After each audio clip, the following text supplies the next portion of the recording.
Social media पे पवन सिंह की पत्नी ज्योति सिंह का वीडियो जो है काफी तेजी से वायरल हो रहा है, क्योंकि पवन सिंह की पत्नी ज्योति सिंह जो था इस बार चुनाव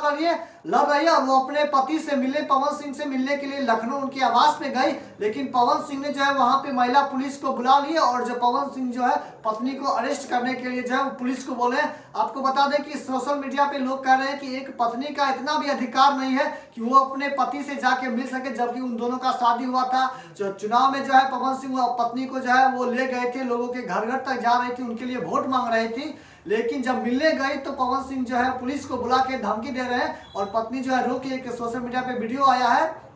कि वो जो है कह रही कि अगर मैं यहाँ से जाऊंगी तो मेरा लाश ही जाएगा, यहाँ पे मैं जहर खा लूंगी। क्योंकि पत्नी जो है वो उनके लिए जो भी होता है वो सारा चीज़ करती थी, उनके लिए सदैव खड़ा रहती थी। लेकिन जब उनसे मिलने के लिए गई उनके लखनऊ के आवास पे तो वहाँ जो है किस तरह से व्यवहार किया जा रहा है और वो लोगों से अपील कर रही है कि लोगों ने ही मुझे बताया कि आप एक बार जाइए। पवन सिंह जो है दिल के इंसान हैं और वो बीजेपी में शामिल हुए। बताया कि बीजेपी के एनडीए का ये जो है महिला सशक्तिकरण की बात करती है, महिला सम्मान की बात करती है, लेकिन एक महिला के साथ जो है वो भी उनकी पत्नी है, ना कि कोई दूसरा कोई फिल्म के लोग, इंडस्ट्री के लोग हैं या कोई जो है उनके समाज के लोग, उनकी खुद की पत्नी है, उसके साथ जो इस तरह से वो घटना कर रहे हैं। तो आप लोग जो देख रहे हैं, जो भोजपुरी पसंद करते हैं, जो पवन सिंह को चाहते हैं, क्या ये सही है पवन सिंह जो कर रहे हैं अपनी पत्नी के साथ? आप लोग कमेंट करके जरूर बताइएगा और उस महिला के न्याय के लिए जो आप लोग आवाज उठाएं।